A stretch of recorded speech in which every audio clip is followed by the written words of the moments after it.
주일 예배 메시지가 1시간 40분짜리였더라고요. 저도 대단하지만 1시간 40분 설교 말씀을 아주 들으셨던 여러분들이 대단하다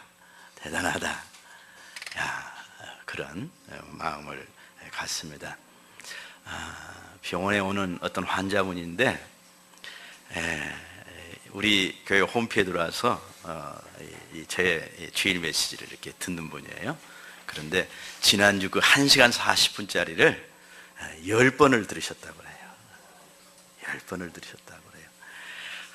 내 얘기네. 내 얘기를 하시네. 원장님이 병원에서는 병에 대해서 얘기했는데 영적으로는 나에게 지금 하나님의 말씀을 주시네. 이렇게 하면서 그냥 박수를 치고 때로는 웃고 혼자서 이렇게 부흥회를 하면서 10번 이상을 들었다고 이렇게 하는 얘기를 들었습니다. 그것은 성령님이 하시는 일이지 우리의 노력으로 되는 거 아닙니다. 성령님이 하시는 일이지 우리의 노력으로 되지 않습니다. 오늘도 우리가 성령님만을 의지해 나가기를 주의 이름으로 축원합니다. 그리고 이제 여러분들이 영적인 눈이 뜨여서 이 강단이 그냥 설교자가 서 있는 강단이 아니라 지금 불타오르는 떨기나무 같은 강단이구나. 성령의 불로 타오르는 강단이구나. 이것을 여러분들이 발견했으면 좋겠습니다. 하나님께서 저를 통해 말씀하시죠. 간접적으로 지금 말씀하시죠. 그런데 여러분들이 성령 안에서 정말 성령 안에서 저를 통해서 말씀하시는 이 하나님의 음성을 듣게 되면요, 직접 말씀하신 것으로 듣게 됩니다. 아멘.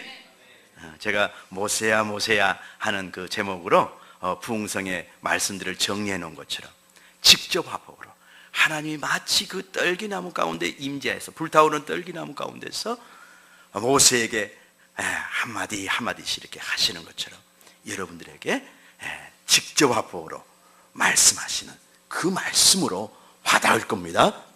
그럴 때 여러분들이 이제 은혜 받기 시작하는 겁니다. 그리고 여러분의 영이 살찌기 시작하는 겁니다. 여러분의 영이, 여러분의 속사람이 살찌기 시작하고 강건해지기 시작하고, 우리 문 목사님이 가끔 그런 표현하지만은 멍에 목에 이제 목을 메고 있는 그 멍에가 영적으로 살이 찌면 어쩝니까? 그게 꺾어져 나가버리는 거예요.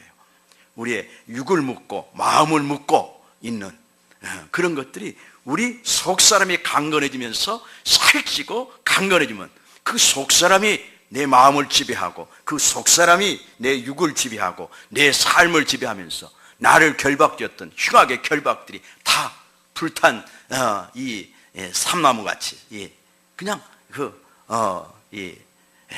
그냥 떨어져 나가버리는 것입니다. 아멘. 그런 은혜가 있기를 주의 이름으로 축원합니다. 오늘 말씀의 제목은 평안에 매는 줄, 평안에 매는 줄이라는 제목으로 말씀을 드리고자 합니다. 평안이 무엇일까? 평안이 왜 그리도 중요할까? 그 평안을 어떻게 하면 얻을 수 있을까? 그 평안을 가지고 내가 도대체 무엇을 해야 되는가? 뭘 해야 되는가? 이런 질문들을 우리가 했으면 좋겠습니다. 평안이 과연 무엇인가?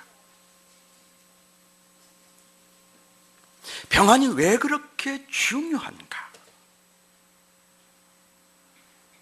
그 평안을 어떻게 내가 얻을 수 있는가? 그리고 그 평안을 가지고 내가 무엇을 해야 하는가? 무엇을 해야 하는가? 그 주제에 대해서, 이 주제에 대해서 오늘 우리가 살펴봤으면 좋겠습니다. 12시 30분 안에 끝나기를 간절히 기도합니다.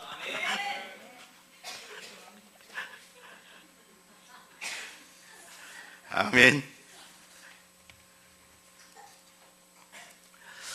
먼저 지난주 말씀을 전하면서 시간 관계상 제가 고백하지 못한 저의 교만한 제약을, 제 교만을 여러분들한테 잠깐 고백하고 나누는 시간을 갖고자 합니다.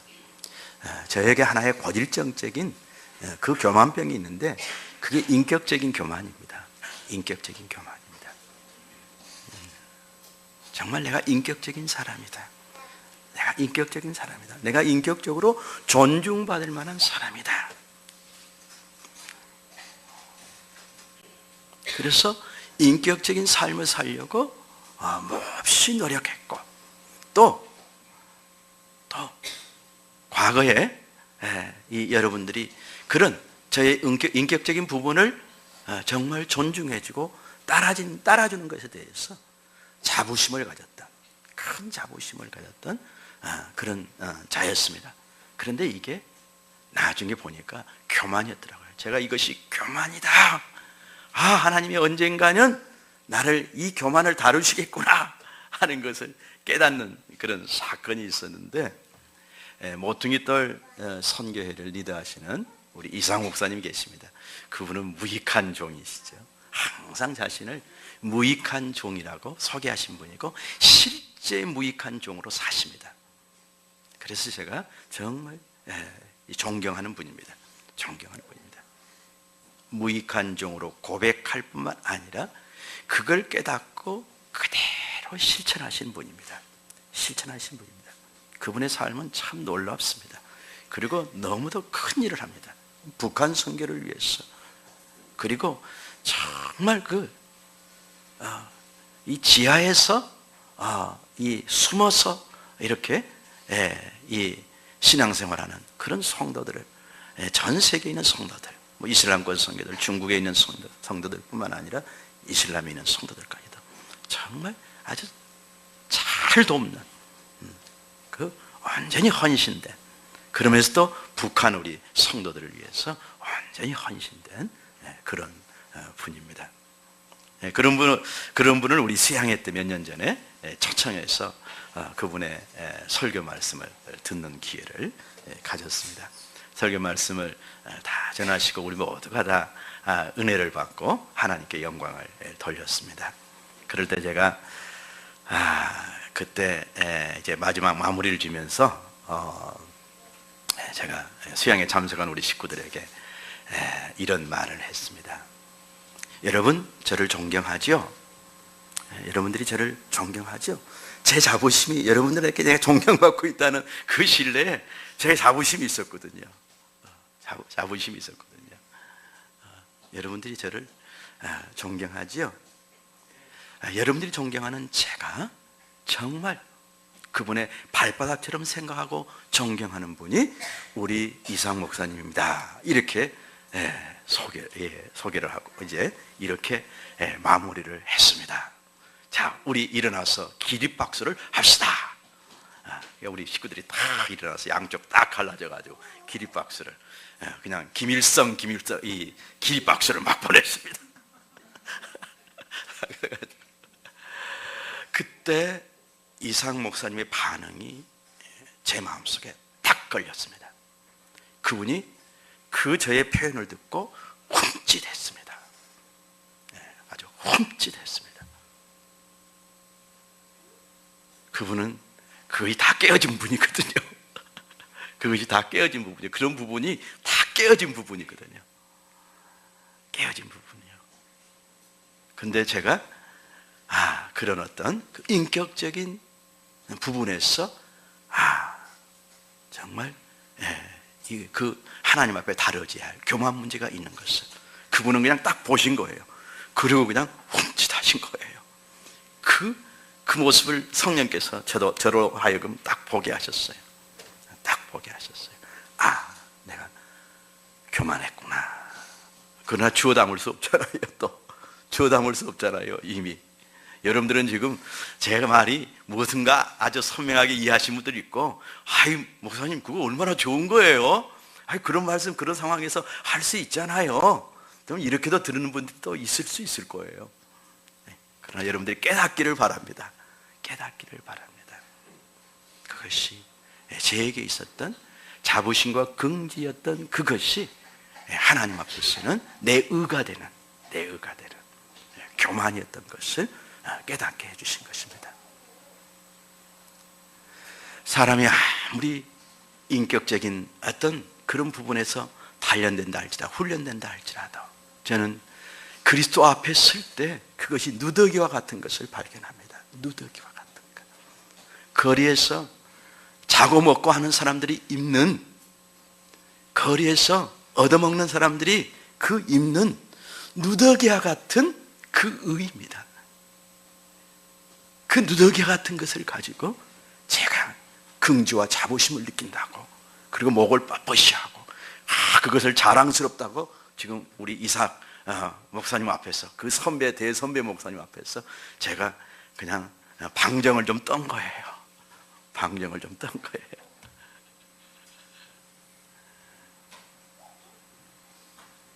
제가 그렇게 그런 부분에서 교만했던 사람입니다. 그러나 지금은 깨닫습니다. 내가 붙들었던 것이 누더기와 같은, 하나님 앞에 설 때 정말 하나님이 다 벗겨주시고, 그 누더기 같은 옷을 벗겨주시고 그리스도의 옷, 그 보혈의 옷으로 입혀져야만이 온전케 되는 그런 죄인인 것, 그 죄인인 것을 깨닫게 하신 하나님께 제가 영광을 돌립니다. 영광을 돌립니다. 사랑하는 여러분, 여러분은 저와 같은 전철을 밟지 않기를 바랍니다. 바랍니다. 누더기와 같은 인격적인 부분을 붙들고 사람들 앞에서 그렇게 내세우는 그런 교만을 버릴 수 있기를 바랍니다. 제 얘기한 것입니다. 제 교만한 모습 한 가지 말씀드린 것입니다. 또 한 가지는요, 제가 자존심이 굉장히 강한 사람입니다. 여러분도 자존심 빼면 다 시체지요? 시체죠. 자존심에 살고 자존심에 죽는다. 저도 그런 사람입니다. 곧 죽어도 자존심이 살아가지고 꿈틀거리고, 그 자존심이 상하면은 분노하고 이 수치를 가지고 내가 어떻게 사냐 하고, 차라리 그냥 죽겠다고 그냥 그 알량한 자존심 가지고 그냥 그곳에 생명을 걸고, 그런 모습이 사실은 저의 모습이었습니다. 근데 그것이 저의 또 영적인 면에서도 그런 자존심이 저에게 있는 것을 하나님께서 깨닫게 해주셨습니다. 어떤 것들을 깨닫게 해주시느냐면요, 여러분들에게 간혹 제가 그런 표현을 했을 겁니다. 만약 우리 CLF는 건물 짓는데 어떤 물질적인 그런 것을 쓰는 교회는 아니 될 겁니다. 아니 될 겁니다. 그건 사실입니다. 우리가 선교하는데 재정을 투자하지 무슨 교회 의리하게 짓고, 교회도 짓는다면 아주 실용적으로 정말 필요한 부분만 이렇게 질 겁니다. 필요하다면요, 그렇게 할 겁니다. 그런데 그것이 이제 우리 CLF요, 또 저희 갖고 있는 기본적인 개념입니다. 그런데 본부 교회는 하나님이 나를 축복하시면 내가 짓겠소. 내를 짓게 되니까 여러분들은 선교지 교회 짓는데 여러분들의 에너지를 쓰십시오. 제가 본부 교회는 나 혼자 짓겠다고 여러분들한테 그렇게 간혹 광고도 하고 이렇게 얘기를 한 적이 있습니다. 사실은 이제 제 진심이기도 합니다. 하나님이 정말 저에게 뭔가 재물을 주신다 하면은 제가 그거 모두 드려서 여러분들에게 헌금의 부담을 안 드리고 제 힘으로 이 교회를 짓고자 하는 것이 제 진심입니다. 그런데 여기에 뭐가 섞여 있냐? 영적인 자존심이 섞여 있는 것을 성령 하나님께서 깨닫게 해주셨어요. 무슨 자존심이냐? 여러분 보고 마치 헌금하라고 헌금을 강조한 것 같은, 그리고 여러분들이 그것에 억지로 어떤 반응할 것 같은, 그럴 때 제 자존심이 많이 상하지 않아요. 제 자존심이 많이 상하지 않아요. 그렇잖아요. 마치 여러분들에게 헌금하라는 것처럼 교회 지을 테니까 여러분 헌금 많이 하세요. 헌금해야 됩니다. 네. 이런 말을 하는 것이 제 영적인 자존심을 상하게 하는 것이라는 것. 그래서 내가 그런 표현들을 하는 것. 제 진심 속에 그게 지금 살짝 들어와 있는 거예요. 묻어 있는 것입니다. 묻어 있는 것입니다. 성령께서 그것을 깨닫게 했을 때 내가 얼마나 교만했는가. 마치 하나님께서 야, 네가 내 몸된 이 눈에 보이는 건물이지만 네 혼자 힘으로 짓겠다고? 야, 잘해봐라. 네 혼자 힘으로 짓도록 내가 너 혼자만 축복할 것 같냐? 그건 네 생각이다. 마치 하나님께서 이렇게 말씀하시는 것 같았어요. 저에게 이렇게 말씀하시는 것 같아요. 요즘 근래에 제가 그런 것들을 절실하게 더 깨닫습니다. 더 깊이 깨닫습니다. 만약 주서랑 의원이 제가 생각한 것처럼 병원이 잘 돼가지고 막 프랜차이즈 병원처럼 그냥 한 300개 정도 남한에 이렇게 생겼다 그러면 제가 얼마나 교만했을 것인가. 여러분들은 안중에도 없었을 것 같아요. 야, 내가 이렇게 다 졌잖아. 내가 이렇게 다 선교했잖아. 여러분들은 아무 안중에도 없었을 것 같아요. 그런데 요즘은 제가 지금 이 주서랑 의원을 분점 하나를 하나님 주십시오 하면서 간절히 기도하면서 제가 하나 깨닫는 게 있습니다. 그것이 만약 하나님께서 이걸 깨닫기 전에 응답하셨더라면 내가 얼마나 교만했을 것인가. 그래서 주서랑 의원을 정말 이 하나님의 손길로 이 정도 현상유지만 겨우겨우 하도록 인도하신 것이 은혜였구나 하는 것을 깨닫는 것입니다. 은혜인 것을. 내가 은혜라는 것을 깨달았습니다. 겨우겨우 지금 그냥 어떻게 두드러 맞춰서 억지로 그냥 이 세계선교 이렇게 감당하도록 하는 그 정도 선에서 하나님께서 딱 그냥 정지를 시키고 그렇게 하신 것이 진짜 은혜였구나. 그걸 깨닫는 것입니다. 그리고 또 하나 제가 또 깨닫는 것이 제 육체가 이제 60을 바라보니까 점점 쇠약해진 것을 깨닫습니다. 병원에서 근무를 해봐도 이제 오전 근무만 했으면 딱 맞겠어요. 오전 근무만 하고 그냥 이제 그 오후는 좀 쉬었으면 좋겠어요. 오후 3시 정도를 넘어가려면 이제 이를 아물고 주여 제가 여기까지입니다. 이제 남은 시간은 성령님이 하셔야 됩니다. 제 육체의 기운을 주십시오. 체력이 딸려서 못하겠다. 그리고 이제 나이가 먹으니까 옛날 젊었을 때 한참 환자분들 막 볼 때 그냥 뭐 오전 9시에 시작하면 저녁 8시까지 막 볼 때 그때 그냥 본 것이 아니었거든요. 온 몸으로 봤거든요. 교정해 준다고 그냥 척추도 교정하고 목도 교정하고 막 이렇게 하면서 어깨를 얼마나 많이 썼는데 이제 그때 과사용했던 것들이 다 이제 병으로 나타나. 이제 이 어깨를 이렇게 올리려고 해도 안 올라가고 이렇게 뻗으려고 해도 안 뻗어지고 이렇게 돌리려고 해도 이제 안 돌아. 아이고 내 어깨가 내가 환자가 됐네 이제 이 어깨가 말을 안 들으니까 이제 연홈을 많이 쓰잖아요. 근데 이제 연홈도 또 이제 저녁에 잘 나가면 이제 이거 애리는 거예요. 그냥 저녁에 또 이쪽도 애리는 거예요. 이쪽도 애리는 것은 말할 필요 없는데 이쪽도 애리는 거예요. 그렇게 연약해지면서 제가 지금 깨닫는 이것이 은혜구나.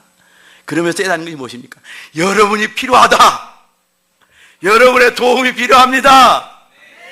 여러분 없으면 나는 이제 쓰러집니다.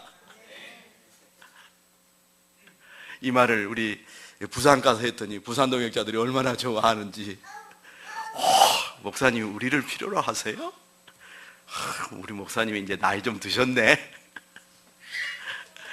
우리 부산의 젊은 친구들이 제가 항상 강한 모습만 보이니까 항상 강할 줄 알았던 모양이에요.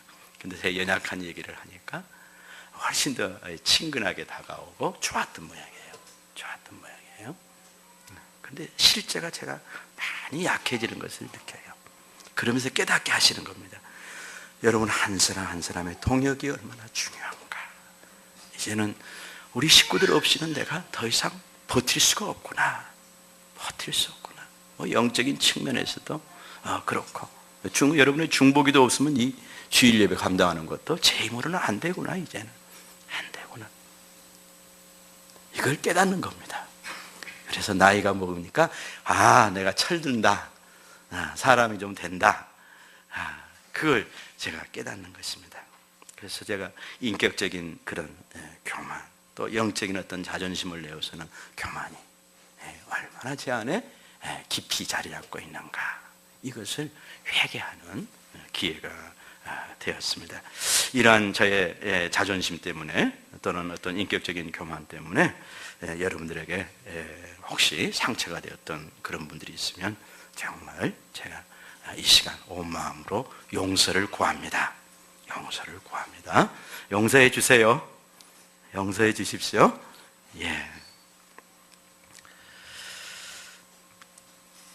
연합과 일치의 의미가 무엇일까요? 연합과 일치라고 지금 얘기하고 있는데, 지금 3주째 연합과 일치에 대한 하나님의 말씀을 우리가 지금 듣고 있습니다. 그런데 여러분, 연합과 일치가 뭘까? 지금 본문 성경에서는 하나 된다, 성령이 하나 되게 하는 것, 이 하나란 개념 속에 연합과 일치가 들어있습니다. 연합과 일치가 되었습니다. 이 에베소 교회에 이방인들과 유대인들 관점에서 볼 때 이방인들, 유대인이 아닌 사람들은 다 이방인들이죠. 그 유대인 성도들이 에베소 교회 안에 이제 다수를 차지하고 있습니다. 또 거기에 디아스포라 유대인들이 또 같이 들어와서 이제 같이 신앙생활을 하게 되었습니다. 그런데 이 이질적인 정말 그 어떤 문화적인 환경, 종교적인 환경, 이런 속에서 또 정말 이질적인 사고체계, 사고방식 자체가 틀린 겁니다. 생활 양식 자체가 틀린 겁니다. 유대인들하고 이 에베소 이방인 성도들하고는 완전히 삶 자체가 틀립니다. 맞아. 그런데 이 사람들을 향해서 하나 되었다, 하나 되었다, 이렇게 지금 말씀하고 있는 거거든요. 그래서 우리가 하나 되었다는 이 의미, 또 연합과 일치라는 이 의미, 이것을 한번 생각해 봤으면 좋겠습니다. 빌립보서 2장 2절 말씀에 보면은 빌립보서 2장 2절 말씀에 보면은 서로 마음을 같이하여, 마음의 기능이 무엇입니까? 지적인 기능을 하죠. 이성적인 기능이 됩니다. 이런 지적인 기능을 합니다. 또 정서적인 기능이 있습니다. 그리고 의지적인 기능이 있습니다. 그래서 지정의의 기능을 마음이 갖고 있습니다. 그 마음을, 지정의의 기능을 하는 마음을, 여러분의 마음을 서로 같이하여 같은 사랑을 가지고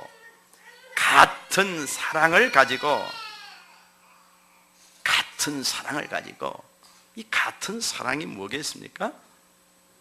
하나님 사랑입니다. 우리를 위해서 죽으시고 부활하셔서 우리와 함께 하시는 그 예수를 사랑하는 같은 사랑, 그 예수의 사랑으로 우리가 하나 되었는데, 그 우리를 하나 되게 하시는 그 예수의 십자가의 사랑, 그 십자가의 같은 사랑을 가지고 뜻을 합하여, 의지죠. 뜻을 합하여 한 마음을 품는가, 한 마음을 품는가, 이것이 연합과 일치다, 이렇게 성경은 정의하고 있는 것입니다. 부부의 예를 들어봅시다.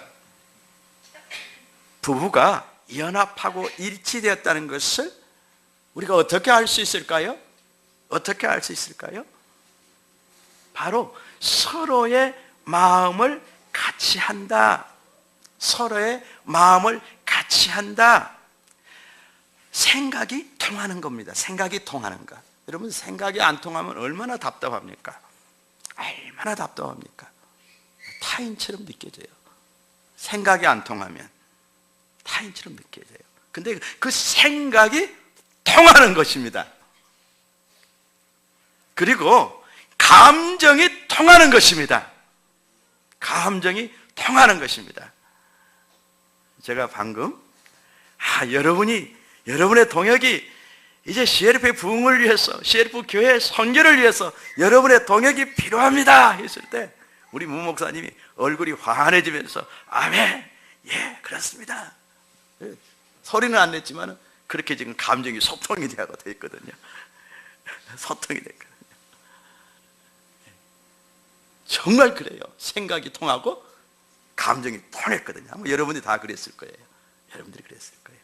감정의 소통이 없으면 이게 얼마나 답답합니까? 같이 한 방을 쓰고 있어도 남처럼 느끼는 거예요. 아내가 아내처럼 느껴지지 않고 남편이 남편처럼 느껴지지 않는 거예요. 나하고 상관없는 다른 사람도 내 마음을 알아주는데, 내 감정, 이 슬픈 감정, 외로운 감정, 이 아픈 감정, 화날 수밖에 없는 감정, 이런 감정을 알아주는데 왜 내 남편이, 내 아내가 이렇게 내 감정하고 함께 해주지 못하지?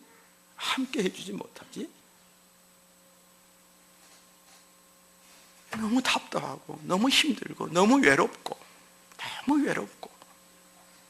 그런 겁니다. 우리 가장님들, 우리 형제님들, 일방통행식이, 그래서 통행식이 그게 연합과 일치를 해치는 것입니다. 사실 그런 일방통행식, 잘못된 삶을 사는 사람이 대표적인 저입니다. 우리 선아 사모님이 많이 마음고생이 심하실 거예요. 용서하십시오. 저의 부족을 용서하십시오. 용서하십시오. 마음이 넓으시니까 저 같은 이런 일방통행식 남편을 그냥 이렇게 품고 가시는 것이지.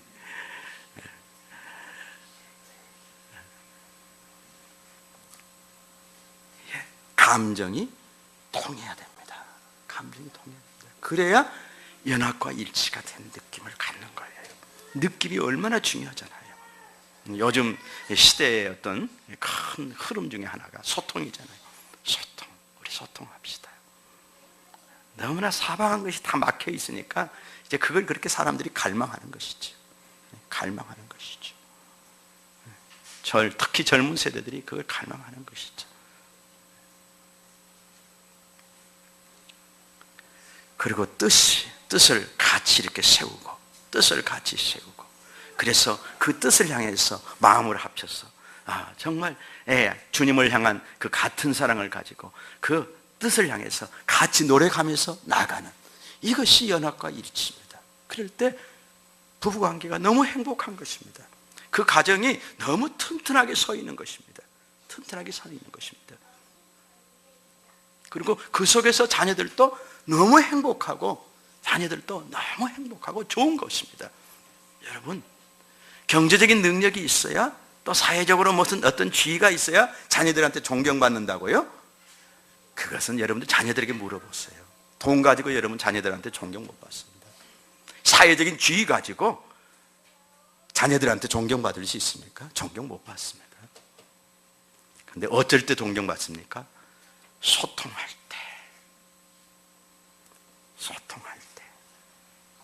자녀들하고 소통할 때, 그때 존경받습니다. 자녀들하고 그때 친밀해지잖아요. 자녀들하고 그 친밀함이 증가될 때, 그 친밀함 속에 자녀들과 같이 살 때, 그때 존경받습니다. 그리고 자녀들이 정말 행복해하는 것입니다. 부모를 존경하고 또 부모를 허물이 많지만 존경하는 거예요.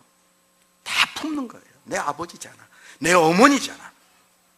완벽해서가 아니라 소통하고 정말 친밀해지기 때문에, 사랑하기 때문에 존경하고 따르고 정말 아버지같이 살 거야, 엄마같이 될 거야, 이렇게 되는 것입니다.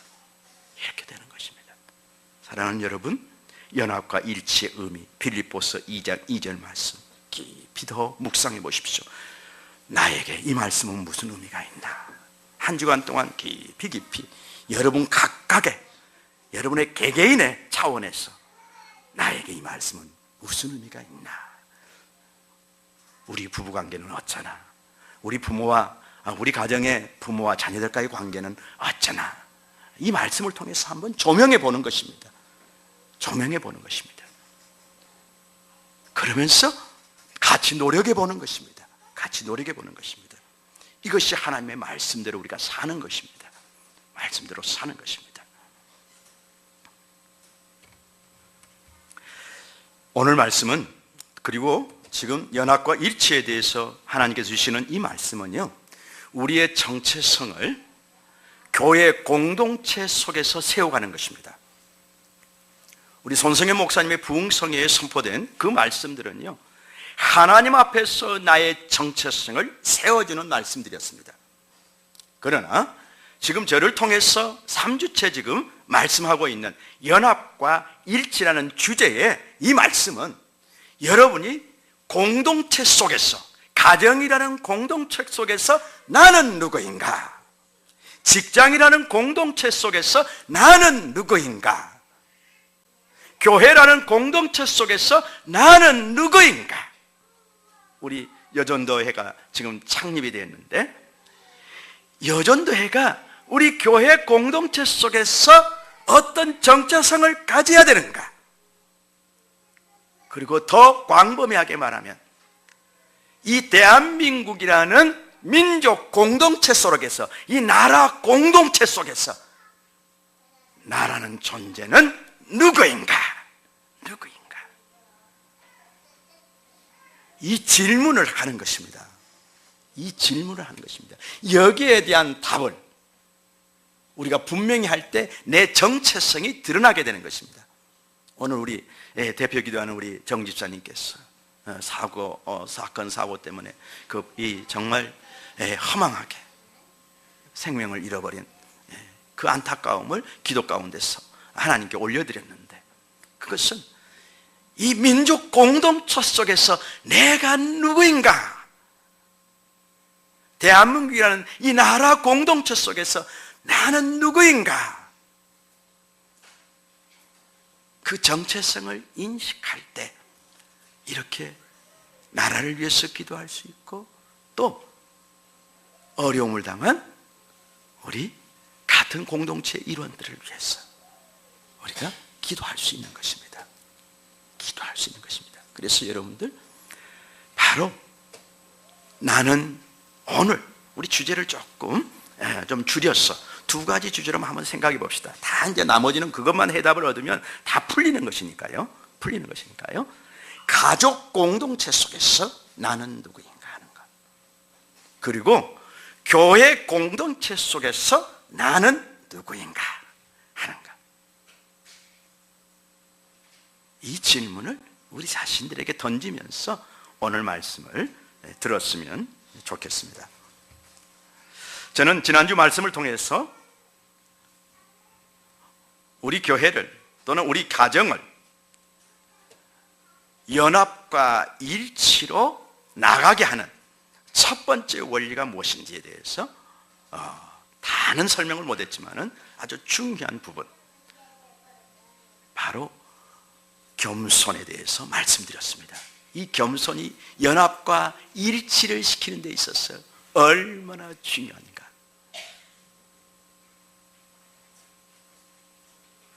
그리고 이 겸손이 얼마나 하나님 앞에서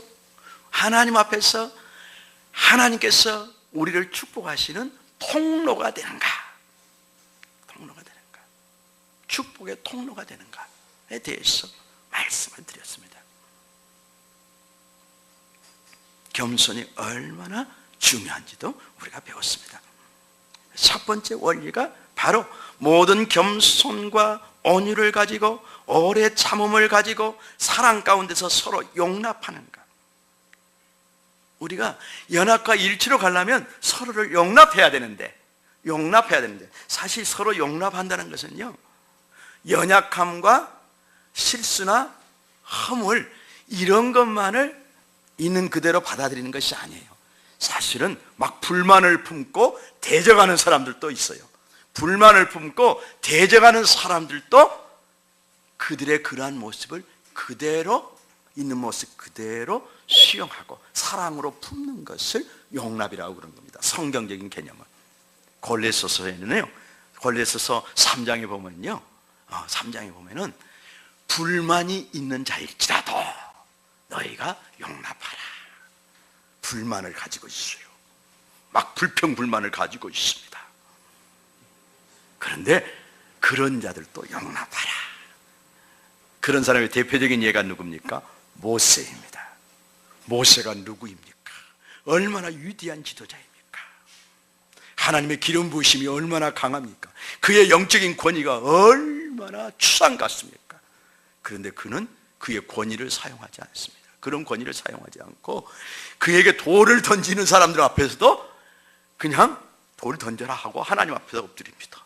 하나님 앞에서 엎드립니다. 자신의 혈기로 나가지 않습니다. 하나님에서 앞에 엎드려서 하나님 처리해 주십시오. 도와주십시오. 품게 해 주십시오. 저에게 돌을 던지는 사람들까지도 제가 품게 해 주십시오.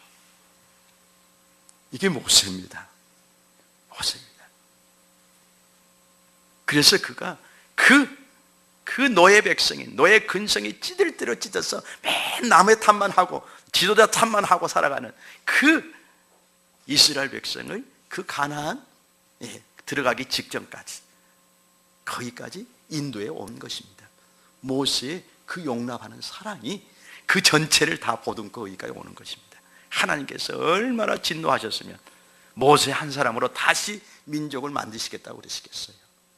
다 그냥 쓸어버리고, 이 죄악된, 이 출애굽한 이스라엘 백성은 다 쓸어버리고 정말 내 진노로 심판해버리고 내가 너로 한 민족을, 새 민족을 만들었어.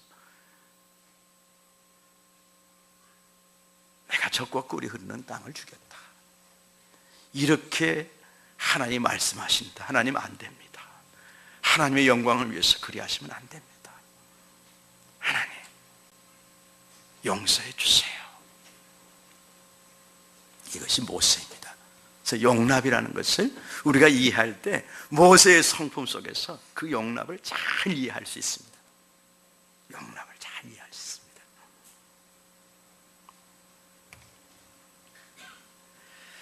이 사랑 가운데서 서로 용납하는데 필요한 성품이 세 가지로 나와 있습니다. 모든 겸손, 그 다음에 모든 온유, 그리고 오래 참음의 성품입니다. 지난번에 온유에 대해서 얘기 안 했는데, 온유에 대해서 제가 언제 다룰지 모르기 때문에 잠깐 정의만 말씀드리고 넘어가겠습니다. 온유하다, 이것은 우리의 성품을 말하는데 이 심리적인 유약함을 말하지 않습니다. 여러분, 겉보기에 유순한 사람들이 있잖아요. 근데 이 사람들이 화내면 무서워요. 그러니까 이 사람들 건들면 안 돼요. 얌전하고 그냥 아주 부드럽게 보이죠, 인상이. 근데 무서운 속에 가서 분노가 있을 수 있어요.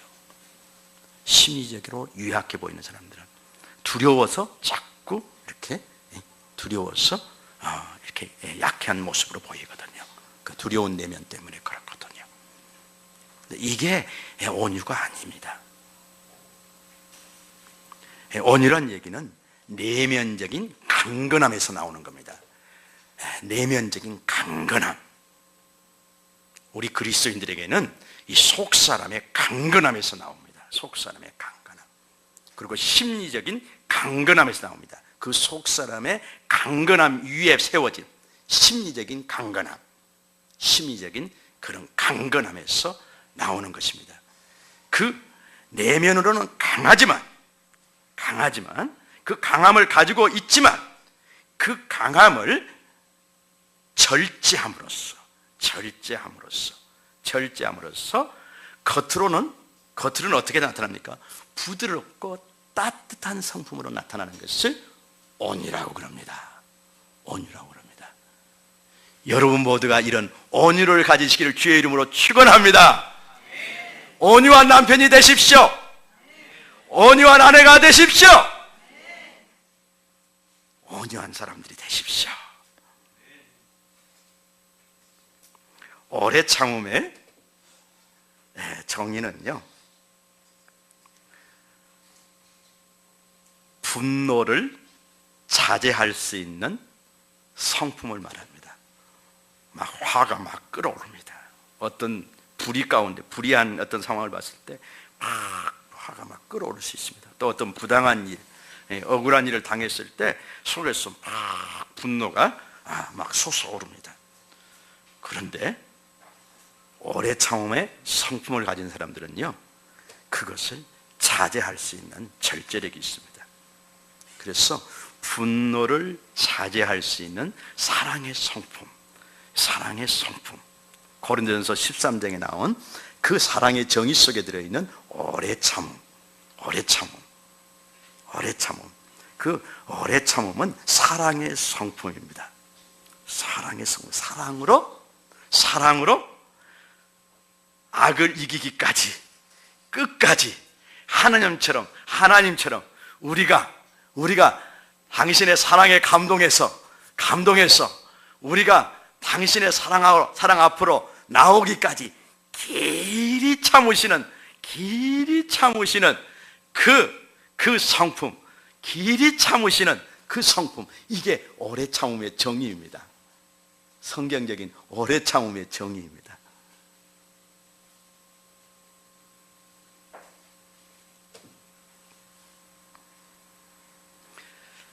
그러면 어쩌겠습니까? 분노를 자제하는 과정 속에서 우리 마음속이 숯덩이가 될 수 있어요. 숯덩이처럼 타오를 수 있어요.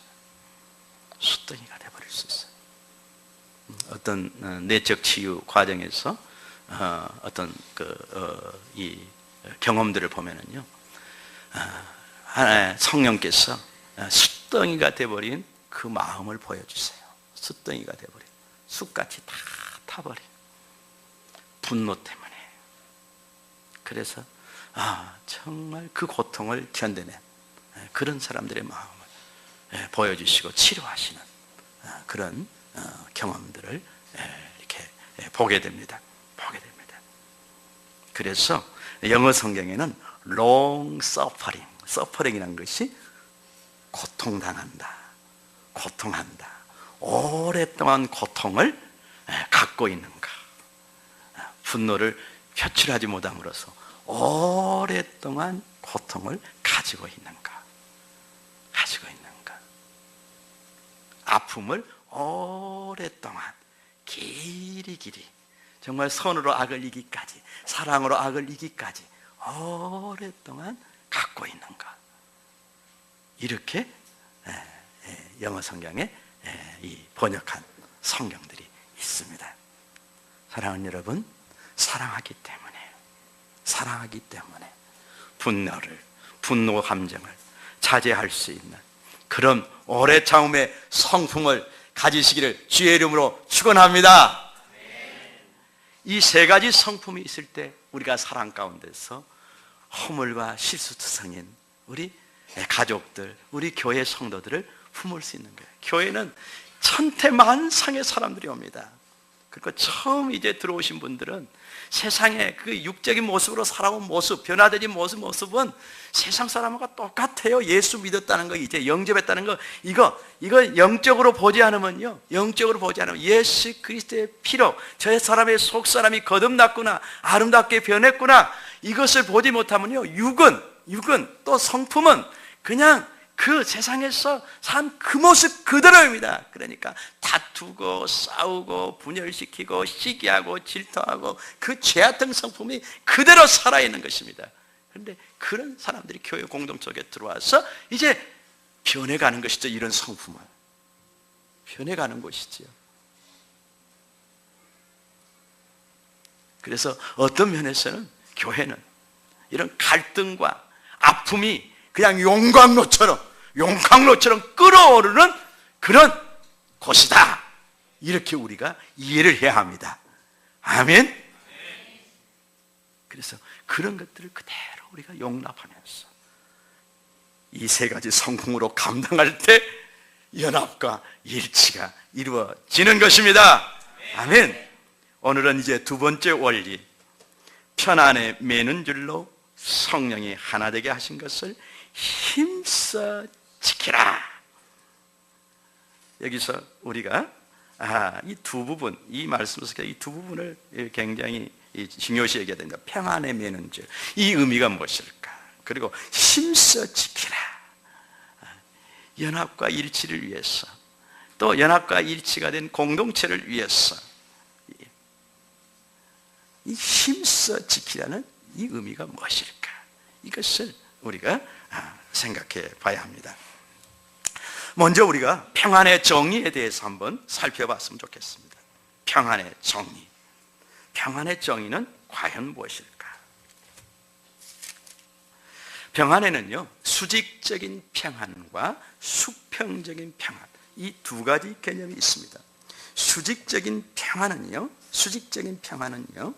우리가 에베소서 2장 14절 말씀에 그는 우리의 화평이신지라, 그는 우리의 화평이신지라, 우리를 위해서 십자가에서 피 흘려주시고 부활하신 예수님이 우리의 화평이다, 이렇게 말씀하고 있는 것입니다.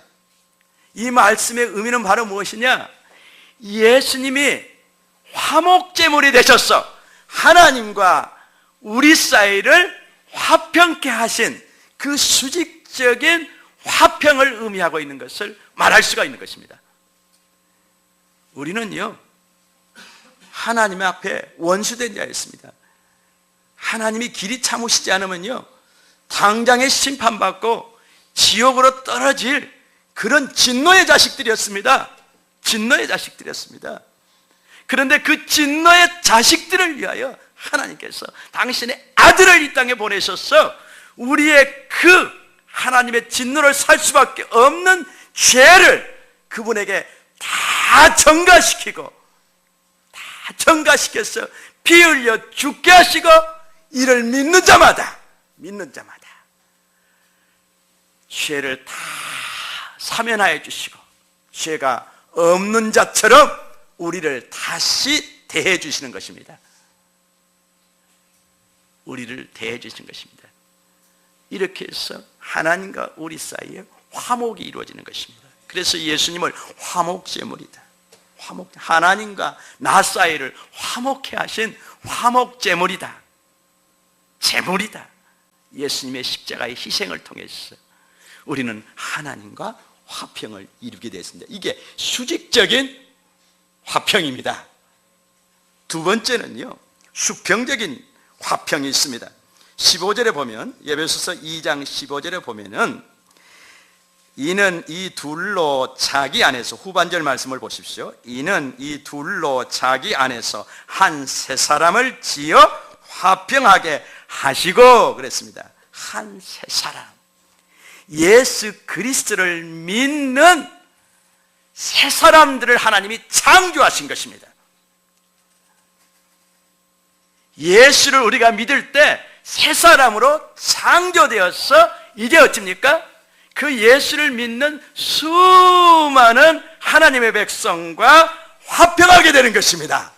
아멘. 사랑하는 여러분, 올 여름 수양회 때 여러분들이 어떻게 여러분들에게 죄 지은 사람을 용서할 수 있었습니까? 하나님이 여러분을 용서하신 그 사랑을 경험하지 않고 여러분이 여러분에게 죄진 사람들을 용서할 수 있겠던가요? 용서할 수 없습니다. 단언컨대.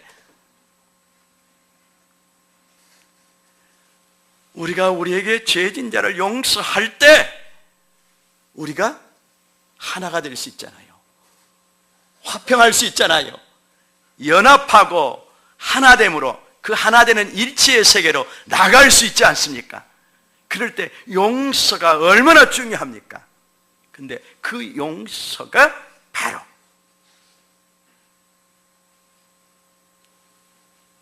나를 용서하신 십자가의 예수님의 사랑을 만날 때 우리가 용서할 수 있는 것입니다. 여기에 간증이 많지만은 그냥 넘어가겠습니다. 이렇게 수직적인 화평과 수평적인 화평, 이제 예수 그리스도 안에서 서로 하나 되는 용서함으로 용납함으로 이렇게 서로 하나 되는 그런 화평이 바로 수평적 화평이다. 이 평안이 바로 이 화평하고 동일한 의미입니다. 평안을 성경에서는 여러 가지 다른 표현으로 사용하고 있습니다. 평강이다, 평강이라고 표현하기도 하고, 평화라 표현하기도 하고, 화목이다 이렇게 화목하게 하다. 우리 가정은 화목해, 우리 부부는 화목해, 이런 표현 하잖아요. 화목이라는 표현을 또 사용하기도 합니다. 방금 말씀드린 화평이라는 표현을 사용하기도 합니다. 영어 성경에서는 전부 다 peace라고 다 표현합니다. 피스메이커, 화평하게 하는 그런 사람, 우리가 피스메이커라고 그러죠. 피스메이커라고 그러죠. 바로 이런 여러 가지 표현으로 말하는데, 정의는 수직적인 화평의 개념과 수평적인 화평의 개념이 있다, 이렇게 여러분들이 이해하고, 그리고 평안의 본질적인 전체적인 개념을 좀 살펴보겠습니다. 이 평안은 히브리어의 샬롬, 우리 가끔 샬롬하고 이렇게 인사하잖아요. 샬롬. 우리 표현으로 말하면, 우리 한국어적인 표현으로는 안녕이란 말을 제일 좋을 것 같아요. 안녕하세요. 안녕. 만날 때 안녕하세요. 헤어질 때 안녕. 안녕히 가세요. 안녕이라는 말이 이 샬롬하고 가장 가까운 그런 개념 같아요. 제가 지금 생각할 때는. 그런데 이 샬롬이라는 평안의 정의는요, 육체적인 것을 다 포함합니다. 신변의 안전, 건강, 이 신체적인 건강, 또 물질적인 안정, 이것을 다 포함하는 것입니다. 그리고 이것보다 더 중요한 것이 무엇입니까? 정신적인 안정, 정신적인 평안, 정신적으로 안정감을 갖는 것, 이게 얼마나 더 중요합니까? 육체적인 것보다 더 중요하죠. 이런 심리적이고 정신적인 평안을 또 의미합니다. 그리고 가장 중요한 것은 영적인 평안입니다. 영적인 평안, 그것이 바로 하나님과 화평하는 것이죠. 하나님과 화목하는 것이죠. 하나님과 화목하지 않으면요, 우리 안에 항상 불안이 내재해져 있습니다. 죄책감과, 그리고 어쩝니까? 그 죄책감에서 오는 수치와 부끄러움과 불안이 항상 내재되어 있습니다. 이것이 인간의 한계입니다. 하나님과 화평치 못한 모든 인간은 그 존재의 근원적인 영역에 불안을 가지고 있습니다. 안녕하지 못합니다. 여러분, 그렇기 때문에 복음이 그토록 중요한 것입니다. 우리가 복음을 전하는 것이 우리의 복음을 받아들인 자들에게 정말 복이 되는 것입니다. 그 인간 근원적인 문제를 해결해 주는 것이 바로 하나님과 화목해 되는 것입니다. 그리고 공동체적인 안녕을 의미합니다. 공동체 전체적으로, 우리 교회가 전체적으로, 가정이 전체적으로 평안하는 것을 말합니다. 안녕을 누리는 것을 말합니다. 우리나라가 전체적으로 안녕을 누리는 것을 말합니다. 우리 광주에 살고 있으니까 우리 광역시가 안정을 누리는 것을 말합니다. 이런 개인적인 안녕뿐만 아니라, 이 평안뿐만 아니라 이런 전 사회적인 공동체적인 이 개념을 가지고 이 성경의 평안을 이해해야 합니다. 샬롬이라는 의미. 안녕, 우리나라 말로 안녕이라는 의미를 우리가 이렇게 정리를 했으면 좋겠습니다. 그러면 평안이 왜 그렇게 중요할까요? 그것은 오늘 말씀의 주제예요. 평안에 매는 줄로 성령이 하나 되게 하신 것을 힘써 지키라. 연합과 일치를 이루어 나갈 뿐만 아니라 평안이라는 이 평안에 매는 줄이 연합과 일치의 세계로 우리를 나가게 할 뿐만 아니라 연합과 일치된 그 놀라운 사랑의 세계를, 그 놀라운 평안의 세계를 지켜주는 것입니다. 지키는 것입니다. 내 개인을 지키고 가족을 지키고 가족 공동체를 지키고 교회 공동체를 지키는 것입니다. 하나된 여러분의 가족 공동체, 하나된 여러분의 교회 공동체를 지키는 것이 뭐라고요? 평안이라고요. 평안이라고요. 평안이 없으면 지킬 수 없다는 것입니다. 가정의 연합이 깨진다는 것입니다.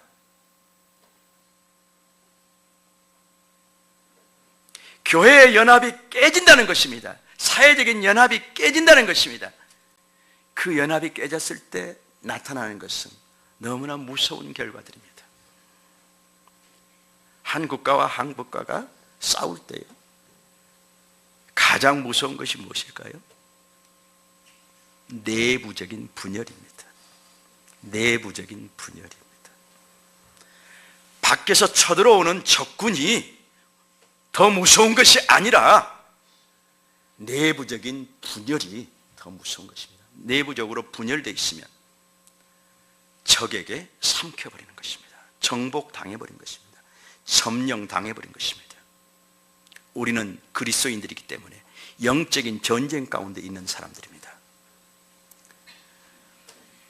영적인 전쟁 가운데 있습니다. 영적인 전쟁으로부터 우리 가정, 화목한 가정을, 화목한 우리 부부관계를, 자녀들과의 부모와의 관계를 지켜내기 위해서 정말 평안이 얼마나 중요한지, 사단이 정말 들어와서 온갖 분열을 일으키고 우리 각 개개인을 황폐화시킬 뿐만 아니라 가정을 다 황폐화시켜버리는데, 그 사단에게 점령당해버릴 수밖에 없는데, 그 사단의 점령으로부터, 악으로부터, 죄로부터, 적군으로부터 우리 가정을 지켜내는 것이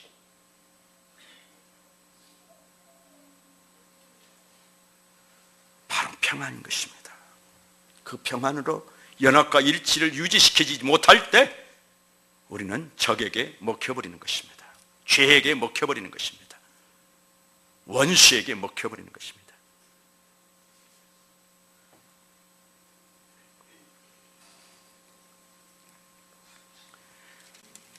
우리 의학에는요, 항상성, 조금 영어를 이해가 안 되신 우리 어르신들에게는 죄송하지만 호메오스타시스라는 항상성이라는 단어가 있습니다. 이런 그 의학의 개념이 있습니다.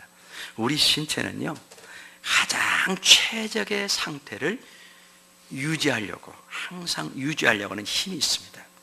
여러분의 체온을 가지고 말하면요, 36.5도, 보편적으로 조금 낮은 체온, 저체온을 가지고 있는 사람도 있고 조금 약간 높은 체온이 정상인 사람도 있고 예외적인 상황이 있지만은 보편적으로는 36.5도를 우리 체온으로 말합니다. 그 체온을 그대로 유지할 때 이 체온이 건강을 유지하는데 아주 중요합니다. 그래서 이 체온이 오를 때 이것을 체온을 낮춰주는 시스템이 작동을 해서 36.5도로 가려고 막 하는 것입니다. 그걸 스스로 못하면 이제 큰 병이 되는 것이죠. 극복이 안 되면 이제 큰 병이 되는 것이죠. 그렇지요. 또 36.5도보다 낮아지면 어쩝니까? 낮아져 버리면 그것도 또 어쩝니까? 36.5도로 또 올리려고 우리 신체가 다양한 반응을 하는 것입니다. 여러분이 지금 여기 땀나는 사람도 있을 건데 그 땀나는 것이 무엇인지 아세요? 바로 여러분을 36.5도로 유지시켜주는 몸의 그 건강 시스템이에요. 건강 시스템이에요.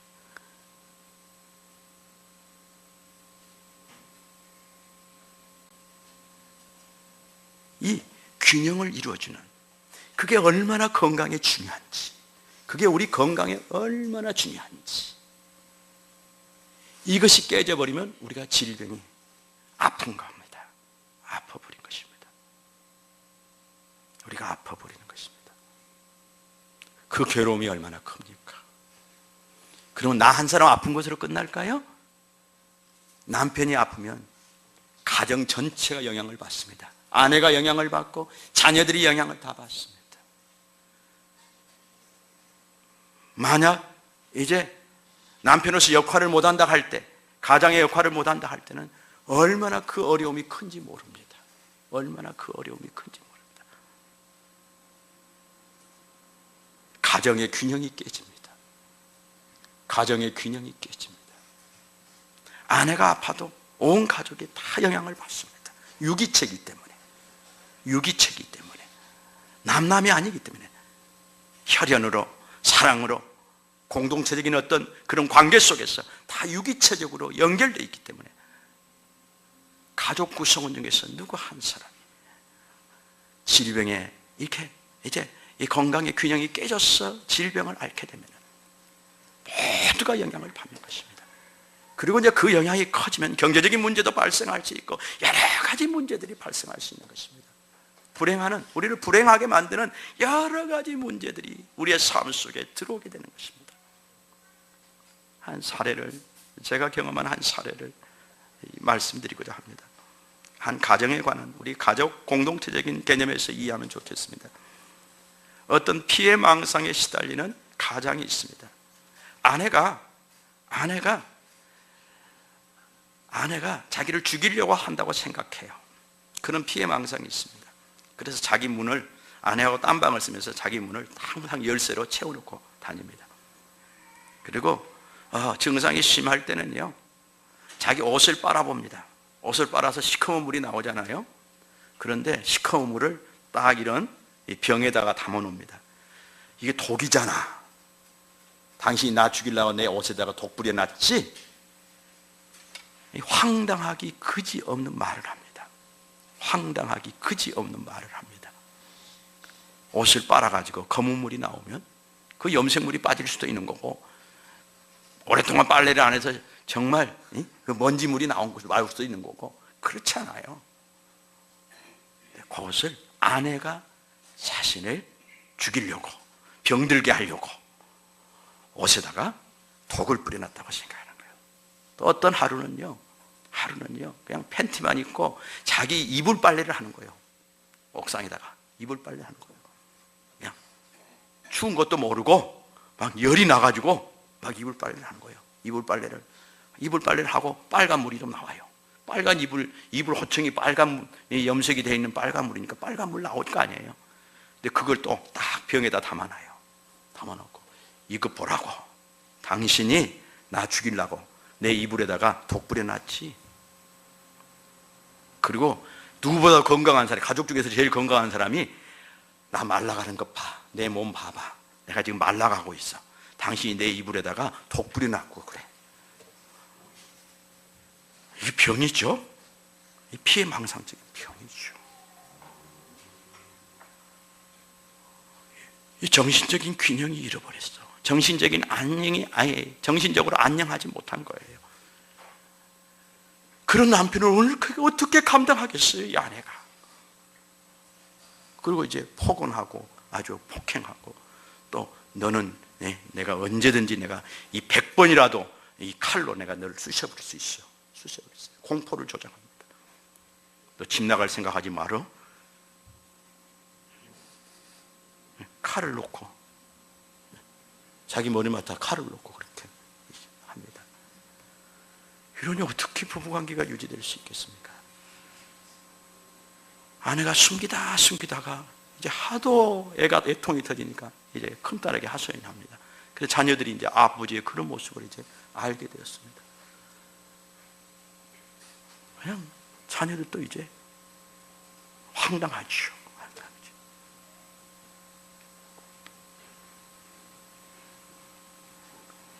한 사람이 정신적으로 병들 때 한 공동체가, 가족 공동체가 얼마나 힘들은가.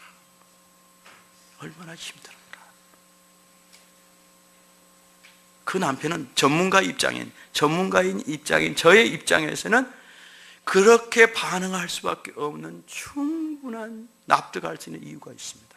성장 과정에서 아주 어렸을 때, 4, 5살 됐을 때 어머니가 자신을 버리고, 큰아들인데 아버지가 돌아가셨고 어머니하고 자신만 있었는데 자신을 놔두고 재가를 하셨습니다. 사실 버린 건 아니에요. 같이 살았는데 그 제가 한 것이 자신을 버렸다고 생각한, 그렇게 해석한 거예요. 어린아이가 해석한 거예요.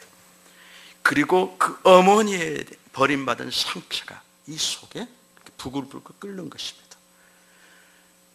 사실은 이 아내에게 자꾸 이렇게 공격적인 것은 그 어린 날에 그 어머니를 향한 분노예요. 근데 감히 어머니잖아요. 감히 어머니는 권위자이잖아요.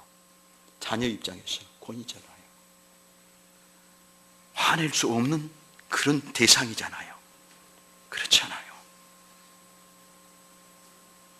그러니까 그것을 이제 그런 사건 이후에 조금 크니까 이제 초등학교를 막 졸업하고 이제 가정을 떠나서 그 새아버지하고 같이 살 수 없으니까 혼자 떠나서 이제 세상을 그냥 떠돌이처럼 살다가 어떻게 이분을 만나서 가정을 이루어서 사는데 그 부인에게 그렇게 하는 거예요.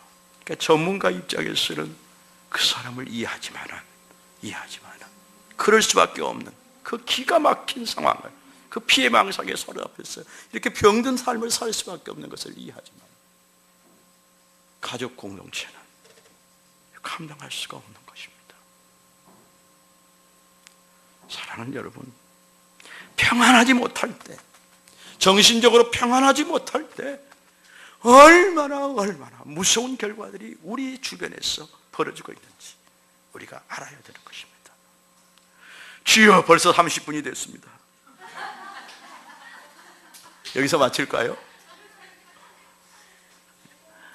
여기서 마칠까요? 동의하십니까? 아니오에 제청하십니까? 그럼 한 10분만 더 합시다. 또 한 좋은 사례를 하나 간략하게 말씀드리겠습니다. 우리 내척치유 사회 중에 4살짜리 어린 딸이 아버지께 상처받은 그런 사례가 있습니다. 우리 주서택 목사님의 내척치유 책자에 보면 그런 사례가 있습니다. 평안이 얼마나 중요한지 제가 이 딸하고 관계 속에서, 아버지하고 관계 속에서 얼마나 중요한지 제가 말씀드리기 위해서 그런 거예요. 평안이 얼마나 중요한지 여러분들에게 지금 여러분이 깨달아야 되잖아요. 지금 평안이 6.25 전쟁 때였습니다. 폭탄이 막 쏟아집니다. 이분 그 4살짜리 딸이 있는 그 집도, 딸이었던 그 집도 막 그냥 그 주변에 막 폭탄이 떨어지면서 그냥 막 건물들이 다 폭삭폭삭 주지 않습니다. 그런데 이분은 지금 거의 60이 가까운 성인이에요. 근데 자신 안에 이해할 수 없는 많은 심리적인 문제와 육체적인 질병들이 있었습니다. 그래서 의사들이 잘 손을 못 댔습니다. 그래서 이제 내적주의 세미나에 참석해서 성령의 인도하심을 구하면서 이 치유를 받게 되는데, 그런 자신의 심리적으로 안정하지 못하는 부분들, 심리적인 여러 가지 문제들, 그리고 신체적인 여러 가지 그 심리적인 문제에서 파생되죠.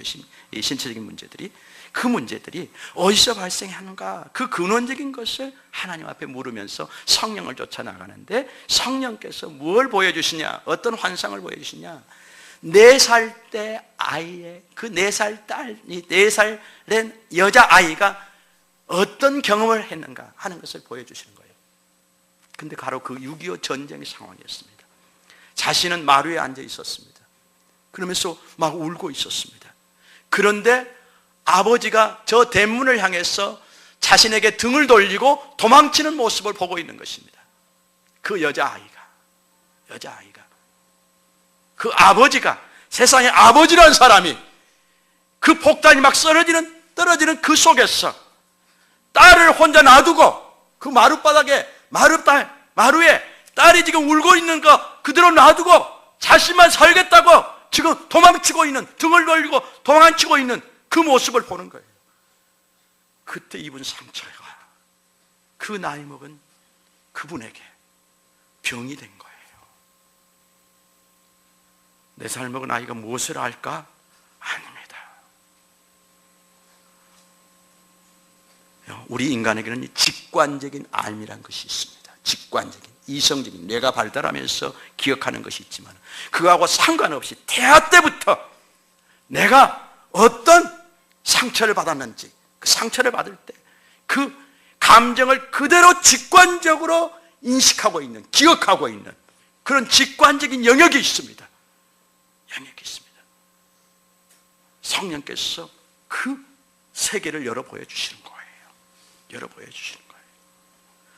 그러면서 그 아이 안에 분노가 있는 거.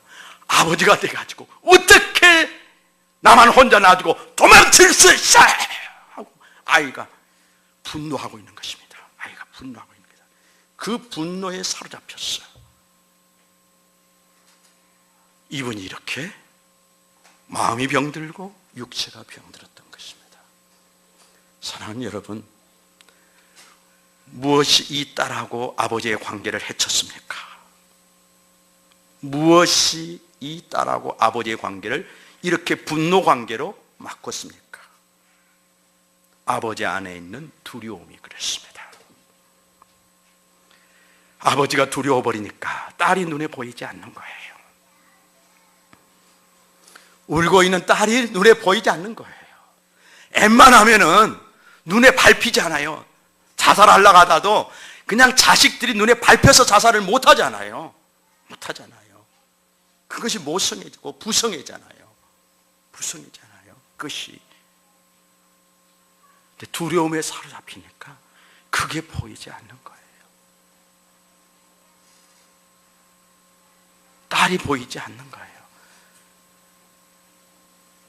그래서 걸음아 나 살려라 하고 딸을 버려두고 도망치는 거예요. 혼자 도망치는 거예요. 아버지가 돼가지고.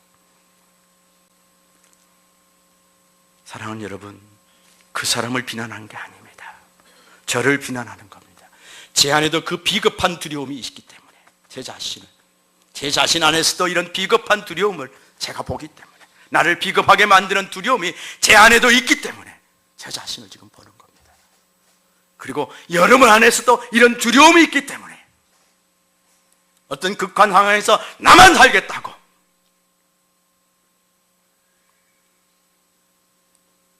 아내에게, 자식에게 상처 줄 수 있는 그런 연약함이 있기 때문에 지금 말하는 것입니다. 우리가 평안을 누리지 못할 때, 평안 대신에 두려움에 사로잡히지 못할 때, 그 내 소중한 아내, 내 소중한 남편, 내 소중한 자녀들, 그 관계를 지켜낼 수 없습니다. 그 결과가 또 얼마나 무섭게 파생되는지 알게 되는 것입니다. 여러분들 타이타닉 그 침몰 영화를 한번 보십시오. 평안이 없는 사람들이 나만 살겠다고 얼마나 몸부림치는지. 세월호 사건은 제가 너무 마음이 아프니까 언급하지 않겠습니다. 한 사람만, 한 사람만 내가 죽어도 내 배에 탄 이 사람들은 내가 살려야 되겠다 하고 정신을 차릴 수 있었다면 평강 가운데서 자신이 무엇을 해야 되는지 알았더라면 얼마나 좋았을까요? 얼마나 좋았을까요? 사랑하는 여러분, 평안이 연합과 일치에 있어서 얼마나 중요한지 아셨습니까? 교회 공동체 내에서도 마찬가지입니다. 리더인 제가 두려움 가운데 사로잡혀 있고 불안 가운데 사로잡혀 있고 염려와 근심 가운데 사로잡혀 있을 때 이 교회는 정말 사단의 밥이 될 수밖에 없습니다. 사단의 밥이 될 수밖에 없습니다. 이 공동체를 이루는 여러분 한 사람 한 사람이 평안 대신에 두려움과 불안과 염려와 근심과 걱정에 사로잡혀 있을 때 이 공동체 전체가 흔들흔들하는 것입니다. 흔들흔들하는 것입니다. 여러분의 개개인의 한 사람의 그 안녕함이, 그 평안이, 그 샬롬이 얼마나 중요한지 저는 이 점에서 우리 대한민국 어머니들을 정말 존경합니다. 그 남편들이 지키지 못한 가정을 그 모성애로, 그 모성에서 나오는 그 심지를 가지고, 평강케 하는 심지를 가지고 가정을 지켜내는 그 여성들의 모습을 저는 존경합니다. 박수를 보냅니다. 박수를 보냅니다. 사랑하는 우리 CLF 가장님들, 이제 우리는 우리 가장의 역할을 잘합시다. 정말 그러기 위해서 평강을 누립시다. 평안이 얼마나 중요한가. 내 가족을 지켜낼 수 있는, 내 아내를 지켜낼 수 있고, 내 가족을, 내 자녀들을 지켜낼 수 있는, 내 교회를 지켜낼 수 있는 평강이 내 안에 있는가? 평안이 내 안에 있는가? 저에게 질문합니다. 너는 CLF를 지켜낼 수 있는 평안이 너에게 있느냐?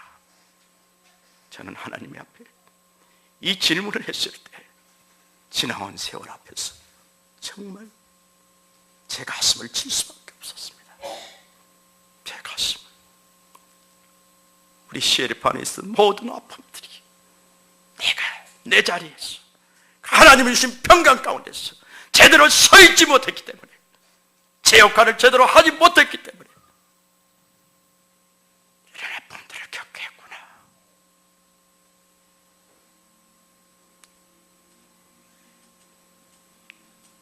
제 마음이 너무너무 아팠습니다. 사랑하는 여러분, 이제 하나님이 예수 그리스도께서 피 흘려서 피값을 치르시고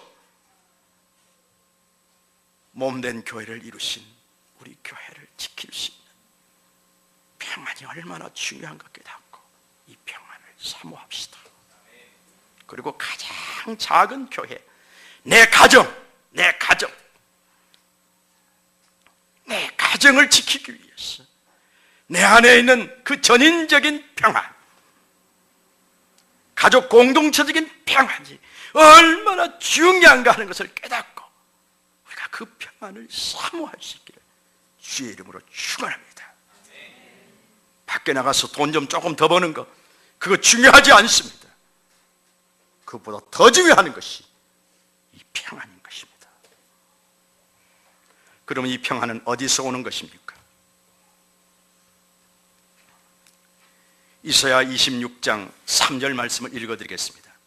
이사야 26장 3절 말씀입니다. 주께서 심지가 견고한 자를, 심지가 견고한다는 것은 믿음 가운데 굳게 서 있다는 얘기입니다. 주께서 심지가 견고한 자를 평강하고 평강하도록 지키시리니 이는 그가 주를 신뢰함이니이다. 주께서 평강하고 평강하도록 지키신다. 바로 주님으로부터 온다는 사실을 말씀해 주고 있습니다. 이사야 9장 6절 말씀에 보면은, 이사야 9장 6절 말씀 읽어드리겠습니다. 이는 한 아기가 우리에게 낳고 한 아들을 우리에게 주신 바 되었는데 그의 어깨에는 정사를 메었고 그의 이름은 기묘자라 못살아 전능하신 하나님이라 영전하신 아버지라 평강의 왕이라. 평강의 왕이라. 우리 주님이 평강의 왕이신 것입니다. 평강의 왕이신 주님이 우리에게 필요한 그 평강, 샬롬, 평안, 안녕함을 주시는 것입니다. 요한복음 20장 19절에서 29절에 보면은 너희에게 평강이 있을지어다. 예수님이 부활하신 후에 유대인들을 두려워해서 마가의 다락방에 문을 꼭꼭 닫고 두려워 떨고 있는 제자들을 찾아오셔서 한가운데 쓰셔서 제자들을 쭉 둘러보시면서 하시는 말씀이, 3번이나 하신 말씀이 너희에게 평강이 있을지어다. 너희에게 평강이 있을지어다. 너희에게 평강이 있을지어다. 이렇게 선포하십니다. 평강은 주님이 주시는 것입니다. 여러분 안에서는 평강이 나오지 않는 것입니다. 우리에는 불안전하기 때문에 근원적인 불안을 가지고 살 수밖에 없는 그런 불안전한 존재인 것입니다.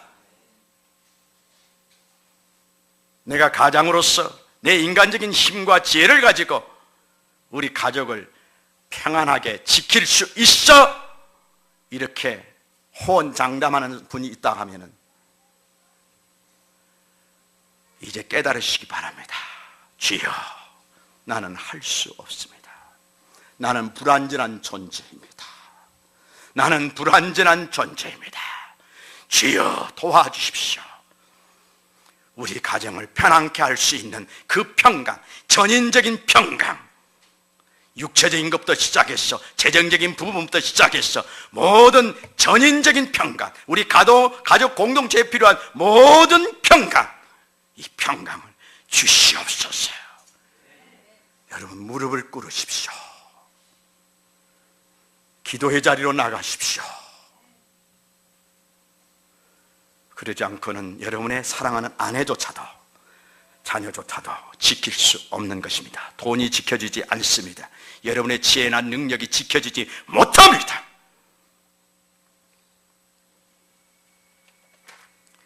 평강은 어디서 옵니까? 주님으로부터 옵니다. 그럼 우리는 어떻게 그것을 얻을 수 있습니까? 바로 이사야 26장 3절 말씀이 해답입니다. 심지가 견고한 자가 이 평강을 얻습니다. 빌립보서 4장 6, 7절 말씀, 아무것도 염려하지 말라. 모든 일에 기도와 간구로 감사함으로 하나님께 구하라. 그리하면 모든 지각에 뛰어난 하나님의 평강이 너의 예수 그리스도 안에서 너의 마음과 너의 생각을 지키시리라.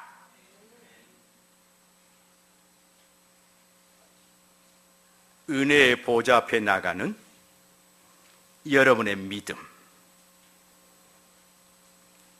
보혜사 성령님을 의지하는 여러분의 믿음, 그 견고한 믿음이 평강을 가져옵니다.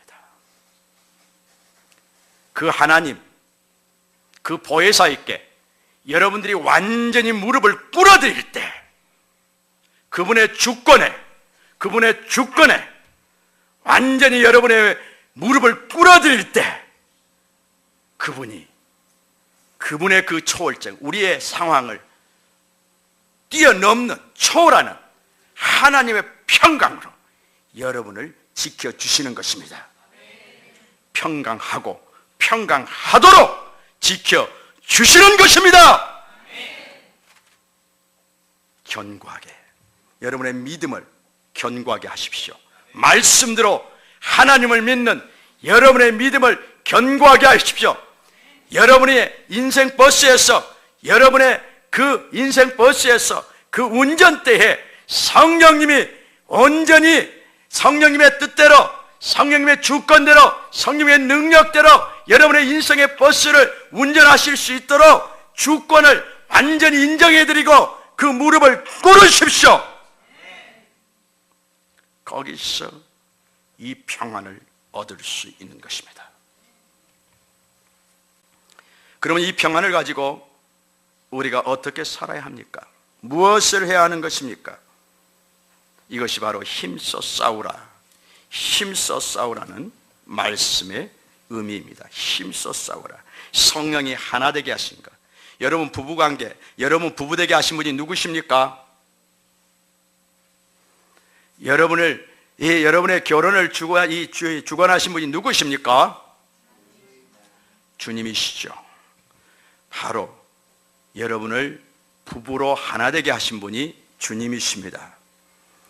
여러분을 주사랑 선교교회 성도가 되게 하신 분이 누구십니까? 주님이십니까? 여러분의 뜻으로 나왔습니까? 여러분의 뜻으로 나왔습니까? 제가 잘생겨서 나왔습니까? 저로 말미암았습니까? 저를 좋아하는 사람들이 많거든요. 제가 중학교 때랑 고등학교 때랑 인기가 참 많았습니다. 제 눈만 보고도 그냥 반해가지고, 야, 네 눈동자는 어떻게 그렇게 아름다워? 그 애들이 다 서울대학 가는 애들이었어요.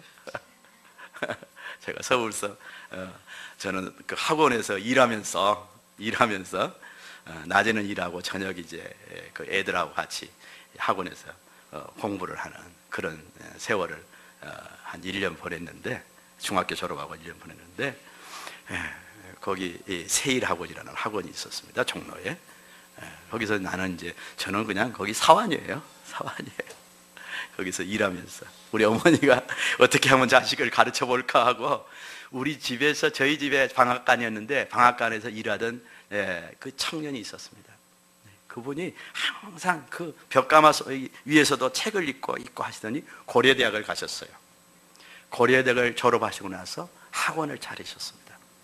그분이 기억나가지고 저를 그분에게 맡긴 거예요. 좀 도와주세요.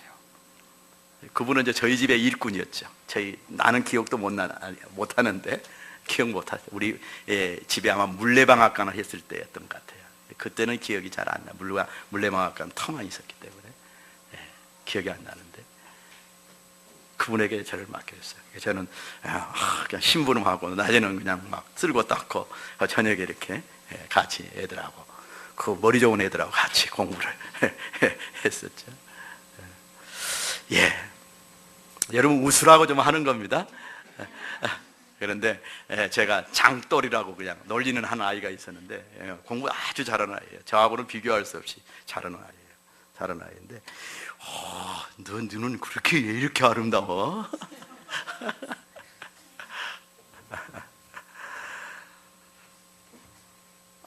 주로 주먹개나 쓰는 아이들이 또 저를 좋아했습니다. 고등학교 때는 힘께나 쓰는 주먹 쥐고 뭐 그냥 학교를 주름잡고 하는 아이들이 저를 좋아했어요. 저는 굉장히 그런 거 주먹질 못하는데 저를 많이 따랐습니다. 하나님이 아마 그때부터 은혜로 그렇게 해주신 것 같아요. 하도 그렇게 안 하면 내가 기죽을까 봐서, 너무 기죽을까 봐서. 여러분들이 이곳에 오신 것은 주님의 인도하심입니다. 아멘. 이것을 확인하십시오. 주님의 인도하심이 아시는 분들은 정말 주님 앞에서 기도하고 주님의 인도하시는 교회로 가도 좋습니다. 저는 우리 CF에 여러분들이 지금 이곳에 앉아있는 여러분 모두가 다 주님의 인도하심 속에서 이곳에 앉아 계신 분이라고 제가 믿습니다.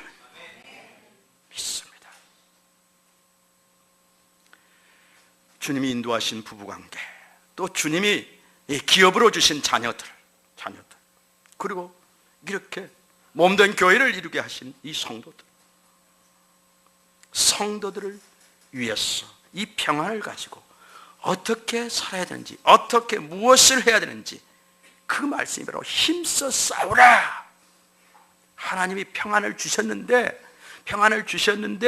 그 평안을 가지고 힘써 싸우라, 이렇게 말씀하고 있습니다. 어떻게 보면 좀 모순 같지요.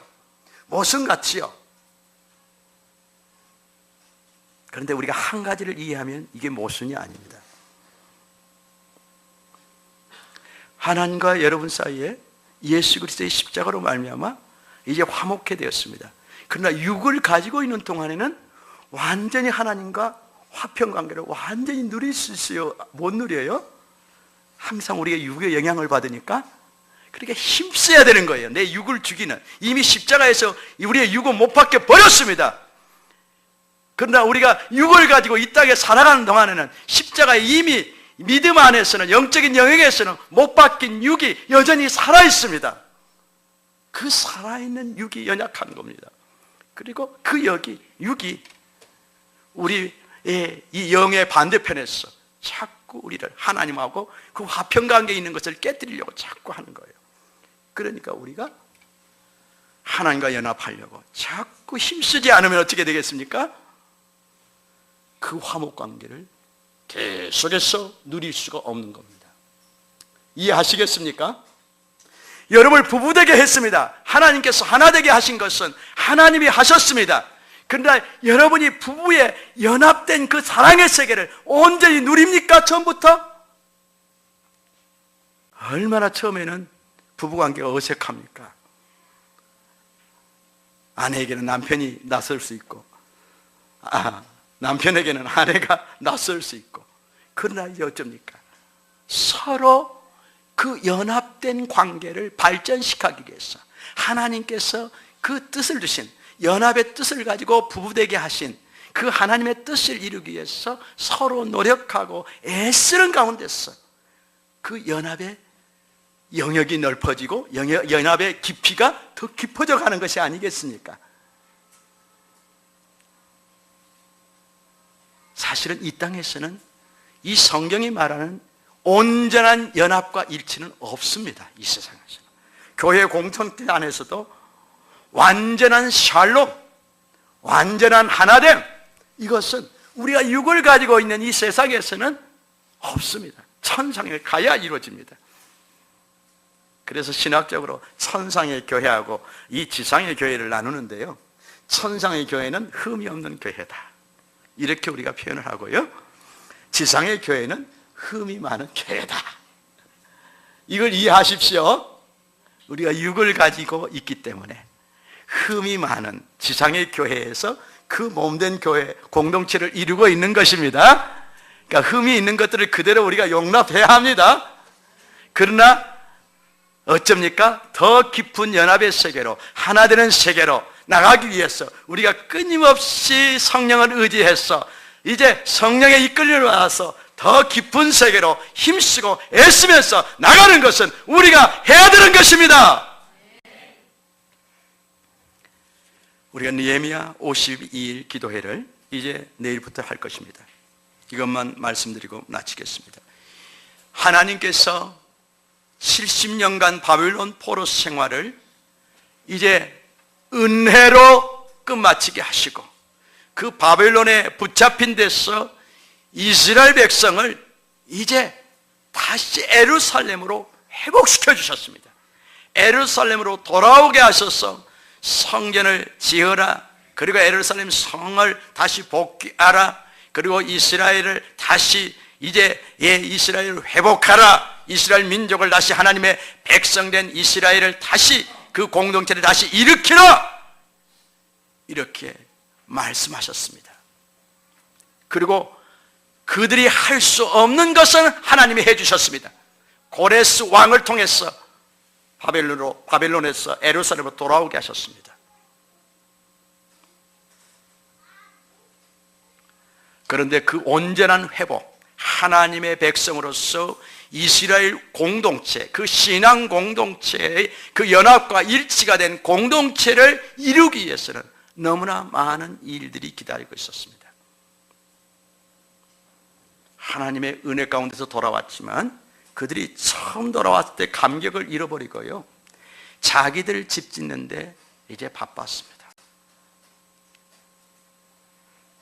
성전도 제대로 이제 지어지지 않고, 그리고 예루살렘 성벽도 제대로 쌓아지지 않았는데, 사랑하는 여러분, 하나님과 관계 회복에서 성전이 얼마나 중요합니까? 이스라엘 민족에게 있어서 그 시온성, 그 성전이 있는 시온성이 얼마나 중요합니까? 그 성벽이 얼마나 중요하고 성전이 얼마나 중요합니까? 그런데 이것은 내 자체였고, 삶의 우선순위에서 내 자체였고, 자기들 집 짓기에 바쁜 것입니다. 이게 학개서 말씀입니다. 너희들 집은 아름답게 지면서, 지금 이때가 너희들 집은 아름답게 지면서 성전을 짓지 않을 때냐? 내 저는 너희들이 이렇게 초라하게 해놓고 너희들 집 짓는 데 바쁘냐? 학교 선제를 통해서 책망하시죠. 책망하시죠. 성전에서 예배가 회복돼야 되고, 그리고 이제 성벽이 다 쌓아져서 편안히 거할 수 있는 환경이 돼야 되는데, 그것을 하지 않고 자기들 집 짓는 데 바빴던 거예요. 하나님께서 그러한 가운데서 느헤미야 이 총독, 느헤미야 총독을, 술 간원장이었던 아닥사스다 왕 시절에 술 간원장이었죠. 그 느헤미야를 이제 이스라엘 총독, 예루살렘 총독으로 보내셨어. 이제 그 성벽을 쌓도록 하십니다. 성벽을 쌓도록 독려하십니다. 그럴 때 느헤미야가 어떻게 싸웁니까? 이제 그 하나님의 신앙 공동체를 회복하기 위해서 그가 어떻게 힘쓰고 애쓰고 노력하는가 하는 것이 느헤미야서의 모습입니다. 사랑하는 여러분, 느헤미야서의 모습입니다. 힘써 지키라. 연합과 일치된 이스라엘 공동체를 이루기 위해서 느헤미야가 얼마나 힘쓰고 애쓰는가. 그곳에 있는 그 이제 백성의 장로들, 또 민장들이, 또 군인들이, 그리고 일반 백성들이, 또 하나님의 제사장들이 모두가 일어서서 얼마나 힘쓰고 애쓰는가. 그리고 그것을 그 연합과 일치로 나가지 못하게 하는 적군들이 얼마나 강교하게 그들을 또한 연약하게 하고 또 공격하고 하는가. 그 외부로부터 오는 적과 싸우면서 또 내부에 있는 또 많은 수많은 문제들을 해결해 가면서 그 느헤미야가 얼마나 고분분투하는가. 그러니까 이 모습이 느헤미야서에 너무 잘 나와 있는 것입니다.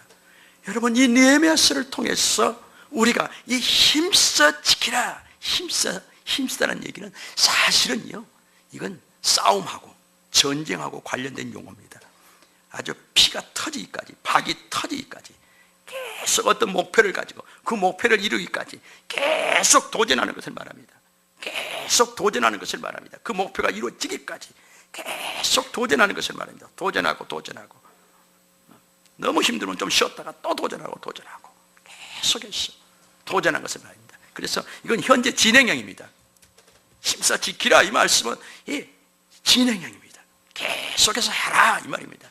계속해서 너희들이 이 땅에 살아있는 동안에 연합과 일치를 위해서 편안에 매는 줄로 이 연합과 일치를 이루고 그것을 지키도록 계속해서 노력해라, 계속해서 싸워라, 계속해서 지켜나가라. 계속이라는 진행형의 말씀입니다. 사랑하는 여러분, 우리가 하나님이 주신 평안을 가지고 나 혼자 안연하게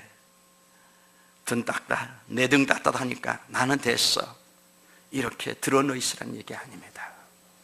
사랑하는 여러분, 그 평안을 가지고 이제 아내를 위해서, 남편을 위해서, 자녀들을 위해서 연합돼. 어디서 연합되지 못했는가? 어디에서 우리 가족이 일치되지 못했는가? 우리 부부가 일치되지 못하는가?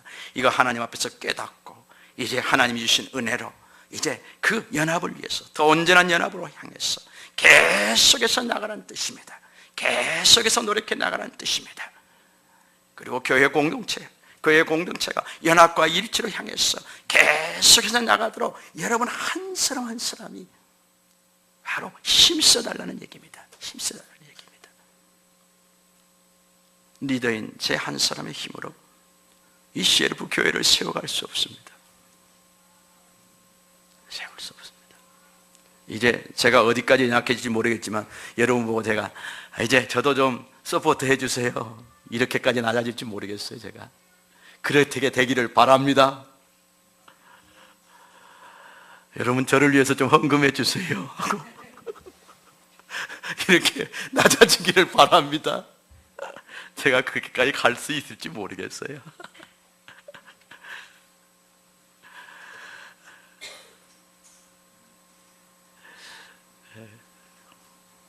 기도해 주십시오. 제가 거기까지라도 낮아질 수 있도록. 우리 수요 예배 때 어떤 이 영상 하나 봤잖아요. 권투 선수가 이제 이 팔을 다쳐가지고 권투를 더 이상 할 수 없어서 부두 노동자가 돼서 이제 하루 일당을 벌어와서 이렇게 일당을 벌어와서 가족들을 먹여 살리는데 그것도 이제 일자리가 없어지잖아요. 그래서 다 굶습니다. 막 굶습니다. 그리고 이제 뭐 전기세, 뭐세 이런 것들이 나오는데 그걸 처리를 못합니다. 처리를 못합니다. 이제 아내가 결심합니다. 이제 당신하고 내가 못 살겠어. 나 친정에 좀 갔다 올게. 애들 데리고 친정으로 가버립니다. 가족이 없는 그 곳에 왔을 때 이 사람이 너무 비참해진 자신을 봅니다. 거기서 한 단계 더 낮아지는 곳으로 갑니다. 그래서 아는 친구를 찾아갔어. 그 어떤 카페 같은 데 가서 이제 저를 도와주십시오. 제가 이런 형편이 있습니다. 저에게 얼마의 돈이 필요한데 저희 가족이 이런 형편에 있고 저는 이렇게 손을 다쳤어. 제가 권투를 할 수가 없습니다. 우리 가족은 이런 형편에 있습니다. 그 남자로서 자존심을 다 내려놓고 그 사람으로서 자존심을 다 내려놓고 이 모자를 벗어서 한 푼 주십시오. 한 푼 기부해 주십시오. 그 처량하고 간절한 모습으로 내 삶, 저희 가족을 위해서, 저를 위해서 기부해 주십시오. 거기까지. 이것이 사랑입니다. 사랑은 여러분, 우리가 여기까지 낮아지기를 바랍니다. 제가 여기까지 낮아지기를 바랍니다. 여러분들이 이렇게 비참한 삶 가운데로 낮아지란 말이 아니라 이런 상황이 온다면은 나도 능히 그렇게 할 수 있어. 내 가족을 위해서 나도 그렇게 낮아질 수 있어. 내 자존심, 알량한 자존심을 내팽개쳐버릴 수 있어. 내가 주님을 위해서 내 알량한 자존심을 이렇게 내팽개쳐버릴 수 있어. 우리 성도들을 위해서 내가 그런 알량한 자존심을 내팽개쳐버릴 수 있어.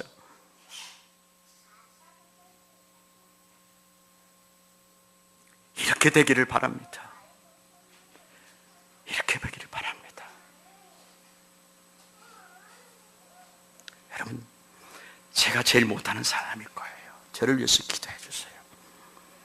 여러분 보고 제가 절대 나를 위해서, 내 생활비를 위해서 헌금해 주세요, 이런 말이 제 입에서는 아마 제 평생에 나올 것 같지 않는데 그렇게 되기를 바랍니다. 여러분의 가족을 위해서 그렇게 되기를 바라지 않지만은 그 권투 선수와 같은 상황이 올 때는 그 권투 선수와 같은 그런 겸손의 세계로, 낮아지는 세계로 가기를 바랍니다. 그것이 존귀의 길잡이입니다. 그 권투 선수가 나중에 하나님이 은혜 주셔서 참편이 다시 권투를 다시 할 수 있고 권투할 수 있는 힘을 얻고 용기를 얻고 가서 다시 챔피언 벨트를 맵니다. 하나님이 그렇게 높여주십니다.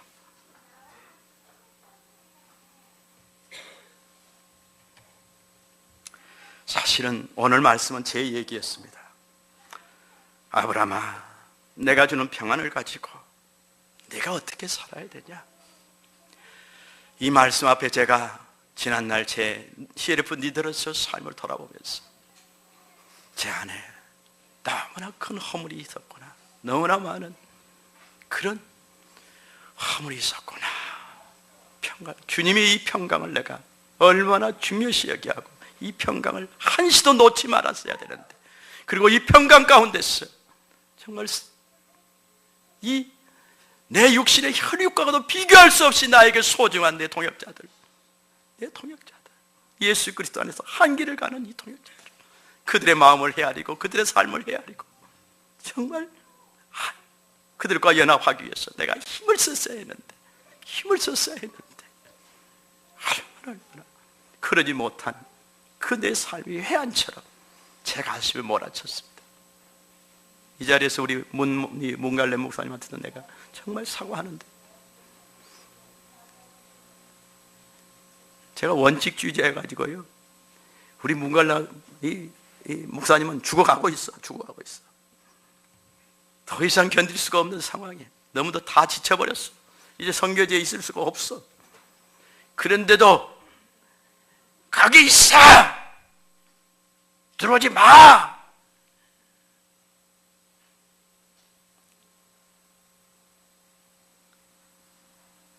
상황이, 들어올 수 있는 상황이, 제 안에는 물론 들어올 수 있는 상황을 이제 이리저리 계산하면서 이렇게 맞춰보려고 하는 것이죠. 근데 그 절박한 상황, 그 절박한 심정, 목사님 나 들어갈게요. 그 마음을 주님이 계시해 주기까지는 제가 몰랐어요.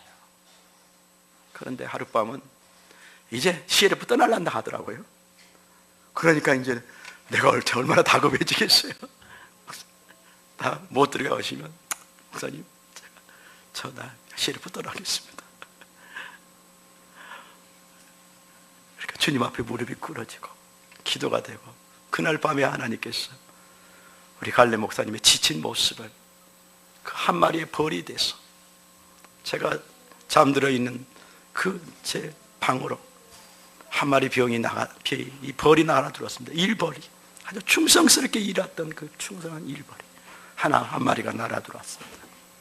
그러면서 벽에 어떤 홈 같은 것이 있고, 마치 그 고기 구워 먹는 그런 그 적새라고 그런가요?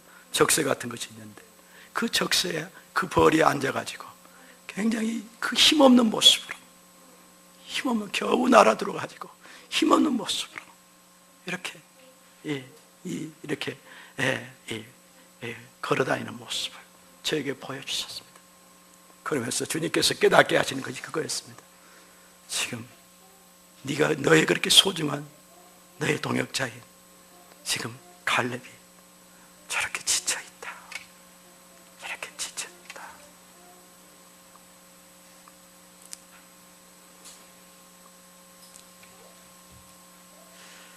갈렙 목사님, 제가 몰라서, 그 심정을 몰라서 상처받았죠. 용서하세요. 용서해 주십시오. 아마 우리 테레사나 우리 갈렙 선생님 그 상처가 있을 거예요. 리더의 그 빡빡한 모습 때문에, 원칙만 주장하는 모습 때문에. 마리아 선교사님 어떻게 살았어? 디모데 선교사는 어떻게 살았어? 너도 그렇게 살아야지, 이 녀석아. 네가 들어오면 내가 갈 거야. 그렇게 억지를 썼던 저 모습. 제가 이렇게 무지막지한 사람이었습니다.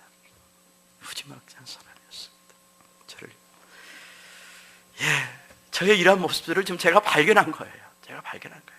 제가 그래서 그리스도 안에서 평강을 누리고 그 평강을 가지고 얼마나 섬세하게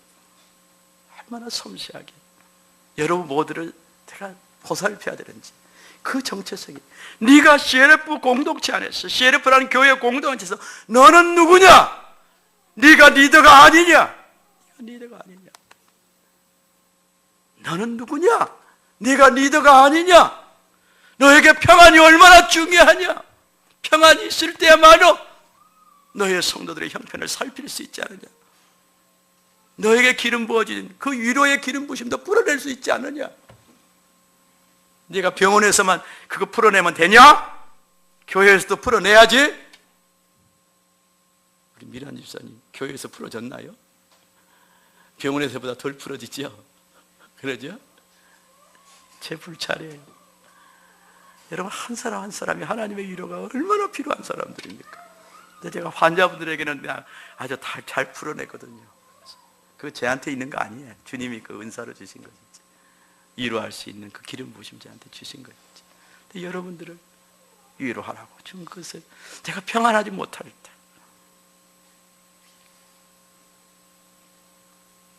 자유량이라는 그런 어떤 현실을 가지고 내 자신을 내세우고 교만해졌어. 정말 하나님의 평강이 얼마나 필요한지 깨닫지 못하고 누리지 못하고, 여러분들에게 니들로서 그 제가 가야 할 길, 제 역할을 제대로 못했던 이 잘못들이 저에게 너무 많은 것입니다. 그래서 제가 우리 서울에 있는 한나 목사님이나 우리 서울 식구들에게도 너무 미안해요. 지금은 내가 죄인이다. 너희들이 지은 죄보다 내가 100배는 더 하나님 앞에 더 잘못된 것 같다. 제가 그런 마음이 지금 들어요. 제가 죄인이다.